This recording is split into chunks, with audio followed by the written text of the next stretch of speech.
President Donald Trump and Elon Musk are just two dudes out trying to save the world. They sat down with Sean Hannity yesterday for an exclusive interview at the White House where they discussed pretty much everything that they're doing to, well, save the world, as we said previously. And Donald Trump was like, Donald Trump is one of those guys that is very keen on finding the smartest people in the entire world, hiring them, telling them what to do, and then letting them do it. And Elon Musk is the prime example of that. And that is one of the reasons why Donald Trump and Doge and everything else they've been working on together has been so successful. And Sean Hannity asked the president, when was it you first started a relationship with Elon, or what was it about Elon Musk that really made you realize this is the guy who can get things done? And it actually happened when Donald Trump reached out to Elon Musk after the Hurricane Helene damage in North Carolina. They needed help. They needed Starlink. Donald Trump had no idea what that was, but he knew the man who did. And Elon came through for everybody in North Carolina and for the president of the United States.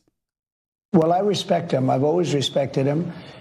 I never knew that he was right on certain things, and I'm usually pretty good at this stuff. He did Starlink. He did things that were so advanced, and nobody knew what the hell they were. I can tell you in North Carolina, they had no communication. They were wiped out. Those people were, they had rivers in between. Land that never saw water, all of a sudden there was a river and a vicious, like rapids. People were dying all over. They had no communication. They said, do you know Elon Musk? They didn't really know I knew him. I said, yeah. He said, could you get Starlink? It's like the first time I ever heard of it. I said, what's Starlink? A communication system. That's unbelievable. I have it. Yeah. And he said, I called him and I said, listen, they really need it. And he got like thousands of units of this communication. And it saved a lot of lives. He got it immediately, and you can't get it. I mean, you have to wait a long time to get it.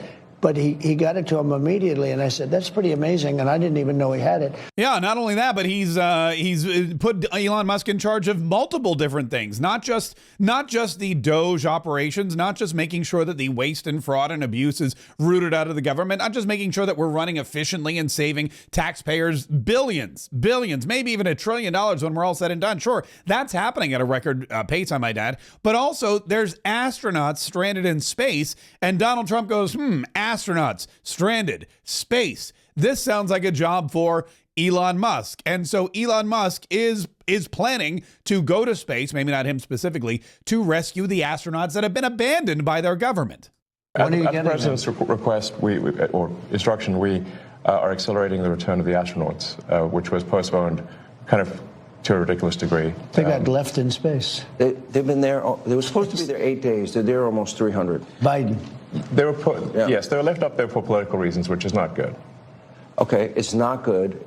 Now, if I had the weight of the pressure of doing that successfully on my shoulders, I think I'd be, But when we spoke before we did this interview, you are very confident. You think this will be a successful mission. Well, we don't want to be complacent, but we have brought astronauts back from the space station many times before, and always with success. Mm-hmm. So, as long as we're not complacent. When are you going to launch? I think it's about 4 weeks to bring them back. About 4 weeks? Yeah. And we're being extremely cautious. Yeah. You now have the go-ahead. Yes. Well, thanks to you. They didn't have the go-ahead with Biden. What's that? He was going to leave him in space. I think he was going to leave him in space. Well, it's like we were growing up lost in space. Yeah, he didn't want the publicity. Can you believe it? Yeah, I imagine Joe Biden's like, hey, I've been a space cadet all my life. Let them hang out there for a year. That shouldn't be a problem. But President Donald Trump and Elon Musk have been just rampaging through the government, and they've been getting everything done that Donald Trump has said they're going to get done. And Donald Trump credits Elon Musk for hiring young, smart people to do the job of rooting out the waste and the fraud and the abuse in every aspect of our government. And he makes no apologies for having these young, smart people in the halls of government, in the Treasury Department, in the IRS, in the Defense Department now, making sure that your tax dollars are being used in the right way. They're finding things like that. They're finding things far worse than that. And they're finding billions, and it will be hundreds of billions of dollars worth of fraud. I say waste and abuse, but fraud, waste, and abuse. And he's doing an amazing job. And he attracts a young, very smart type of person. I call them high IQ individuals, and they are. They're very high IQ and high IQ. And when they go in to see the people and talk to these people, you know, the people think they're going to pull it over. They don't. These guys are smart, and they love the country. You know, there's a certain something. But he uses the word care. So people have to care. They have to care. They have to be smart. And if you care and if you're smart, you get hired by Doge and you get to go into the government and save the world. And that's exactly what Donald Trump is focused on. And Elon as well. They're both focused on those three words: waste, fraud, and abuse. Waste, fraud, and abuse. And Scott Bessent, who sat down with Brett Baer, also on Fox News, was at the Treasury Department. They opened up the doors of the Treasury. For the first time since COVID, the doors of the Treasury are open, and the office workers, the employees of the Treasury Department are fully expected to return to work. This is the first time this door is opening? First time it's been open since March 2020, since COVID. Wow. Why'd you want to do this? Brett, I thought it was important for everybody to come back to the office, and I think reopening the front door of the Treasury building, what better symbol than we are open for business again and everybody's expected back in the office. Every day when I'm in D.C., I'm coming to the office, and I expect everybody else to. Yeah, and one of the things that he mentioned again was that same waste, fraud, and abuse, and how President Donald Trump is going to root it out, which is better for pretty much every single person in the country. You know, this kind of fear-mongering doesn't help anybody, but it tells me that people are worried that, that they're part of the waste, fraud, and abuse. And you think there's going to be a ton more? I think when I came in, we all think there's waste, there's abuse. I think there may be some real fraud here, Brett. And that is, of course, a warning to everybody committing it. And it's also a warning saying, look, if you're one of these people that's screaming really loudly about this, if you're crying about what Doge is doing, if you're crying about Donald Trump shutting down your agency, it's probably because you're guilty of one of those three things: waste, fraud, and abuse, or all of them. Or all of them. Incidentally, he was also asked about the penny, and he confirmed, yes, the penny will be going bye-bye. President Trump wants to make the penny extinct, and that's part of the cost savings. Cost about 3 cents to make 1 cent, and even in Washington, that math doesn't work. So it's going soon. It's going soon. Yeah, so collect all your pennies. If you're one of those coin collectors, they're going to be worth, well, I don't know, at least 3 cents someday. Scott Bessent was talking to Brett Baer about all kinds of different things in the Treasury Department. Donald Trump and sat down with Sean Hannity, and of course, also talked at Mar-a-Lago. But there were a couple of things he wanted to set the record straight on. One of them was Social Security, because the fear-mongering has continued as soon as Doge operatives got into the Social Security system, again, to try to save money and to root out the waste, fraud, and abuse. People started to freak out. Again, mostly those people who are wasting money, committing fraud, and abusing the Social Security system. In fact, Donald Trump said, look, we're not going to touch legitimate Social Security. Look, Social Security won't be touched, other than if there's fraud or something. We're going to find it's going to be strengthened, but won't be touched. Medicare, Medicaid, none of that stuff is going to be touched. Nothing. You don't have to. Now, if there are illegal migrants in the system, we're going to get them out of the system and all of that fraud, but it's not going to be touched.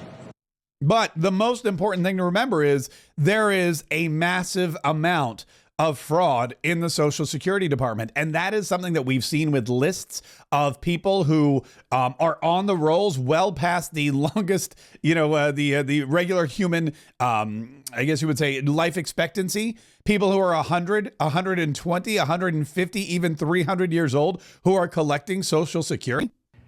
But look at this, from 90 to 99, Social Security, 6,054,000 people. Well, that's okay. Maybe that's possible. 90 to 99, maybe it's possible. It's a lot of people, though, at that. But people that live to 100 to 109, 4,734,000. Wow, that's a lot. That means over 100 years old. They have 4 million people. I don't know too many. I know people that are doing great in their 90s, but not too many people over 100. But over 120, from 120 years old, people that are 120 years old up to 129, 3,472,000 people. Wow. That can't possibly be, because the record is like, I think it's one person, a woman, lived to 127, but they have 3,472. Okay, but now we're going really in. People from 130 years old to 139-year-old, 3,936,000. Wow. Wow. Wow. That just seems almost like, that just seems almost impossible. That's because it is impossible, unless, of course, you've been left on the rolls or someone accidentally put you on the rolls or somebody created this fake this fake person or this fake payment account. But the fact of the matter is these checks are still being cashed. They're still being drawn out. And Donald Trump says this is one of the things that we have to get rid of. This is one of the things that we have to stop. In fact, there's a lot of things on Donald Trump's plate that need to be stopped. Not just the waste, fraud, and abuse in government, but of course, the illegal aliens and illegal criminals who are drawing off of our social security system and others, and also coming into the country illegally. He spoke about that as well with Sean Hannity and said, look, Tom Homan, Kristi Noem, these two are doing an incredible job, and we are lucky to have this team in place. And we have a great guy, Tom Homan, and he is doing so incredibly. You saw the numbers, they're now like 96%. 95%. He is a phenomenal guy. And Kristi Noem is doing an unbelievable job. And he wanted her. He said, she's so tough. And I said, I don't think of her as that way. She's very nice. He said, no, she's so tough. And she is. I see with the horses, she's riding the horse. Let's go. She's great. But the team we have is really unbelievable. Yeah, it's an unbelievable team. He's putting them all together, and he's saying we've got Kristi Noem and Tom Homan, and they are securing the border. We've got Marco Rubio, who's flying out to Saudi Arabia. He's going to try to get peace in Ukraine, which is very important. This whole battle between Russia and Ukraine, Donald Trump says, look, not only is it expensive, but it's killing millions of people, and nobody really seems to be concerned about that, especially the warmongering warhawks here in the United States of America and elsewhere. I want to see peace. Look, you know why I want? Because I don't want all these people killed anymore. I'm looking at people that are being killed, and they're Russian and Ukrainian people, but they're people. Doesn't matter where they're from on the whole planet. And I think I have the power to end this war. And I think it's going very well. But today I heard, we weren't invited. Well, you've been there for 3 years. You should have ended it 3 years. You should have never started it. You could have made a deal. I could have made a deal for Ukraine that would have given them almost all of the land, everything, almost all of the land, and no people would have been killed, and no city would have been demolished, and not one dome would have been knocked down. But they chose not to do it that way. And President Biden, in all fairness, he doesn't have a clue. What he was so bad for this. He was so bad, so pathetic, so sad. But with all of that being said, look, it is what it is. When I left, there was no chance that this could have happened, but it happened because we had incompetent leadership at many different levels. But when you see what's taken place in Ukraine with millions of people killed, including the soldiers, millions of people killed, a big percentage of their cities knocked down to the ground. I don't know how anybody even lives there. When they say they took a poll and Zelensky's at 4%, who's living there? It's hard to believe that people live there. Their cities are being knocked down. And this is something that would have never happened. And by the way, for 4 years, it didn't happen. It was never going to happen. Go ahead. And it happened anyway. But Donald Trump has a plan now, a peace plan. He's got a peace plan for Ukraine. He's got a peace plan for the Middle East. In fact, Scott Bessent, sitting down again with Brett Baier in the Treasury, said, I've seen Donald Trump's plan. And if Donald Trump's plan goes exactly the way that he's planning for it to go, this is going to be life-changing for so many people around the world.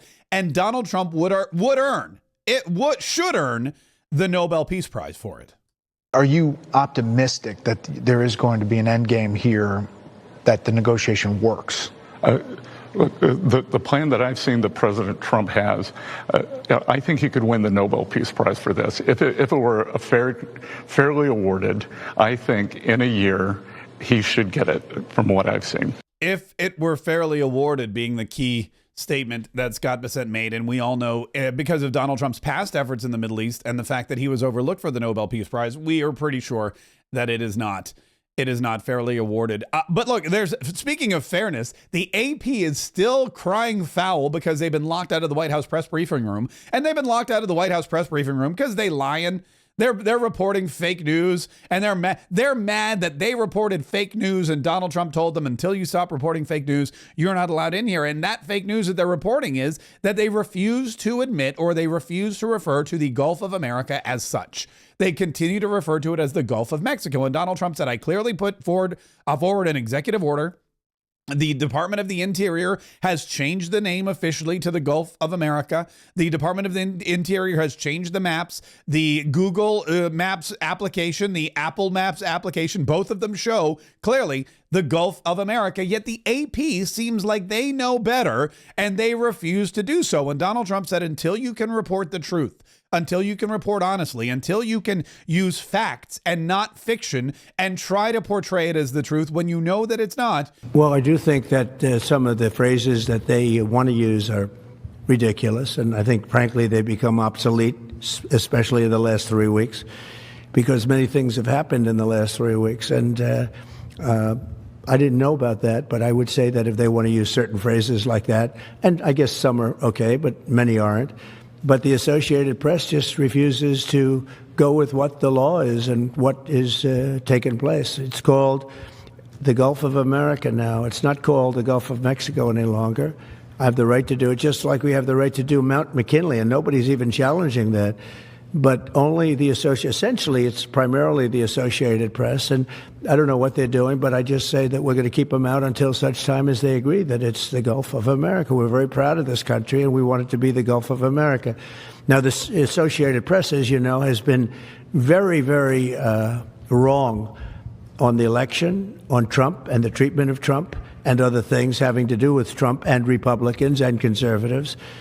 And they're doing us no favors, and I guess I'm not doing them any favors. That's the way life works. But, thank you for the question. Yeah, it's the way life works. If you know what, if you're not going to do me, if you're not going to scratch my back, I'm not going to scratch your back. And if you're going to blatantly lie about me and report mistruths about me and propagandize me and then, ignore my executive orders, then you have no place in the press briefing room. It's like Caroline Levitt said before, it is a privilege, not a right, to be invited into the White House. It is a privilege, not a right, to report directly from the White House press briefing room or the Oval Office. And until such time as you realize and you make the realization that Donald Trump is the president, his executive orders stand, and that America is not the America you're living in right now. The America you're reporting on today is not the America you were reporting on last year.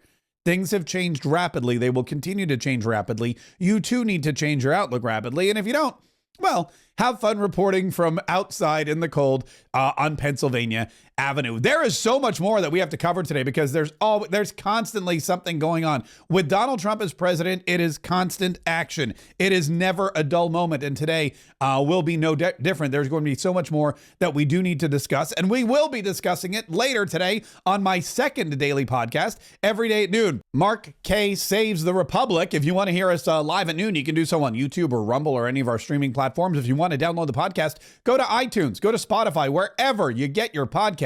Simply search Mark Kaye Saves the Republic, download, listen, and enjoy.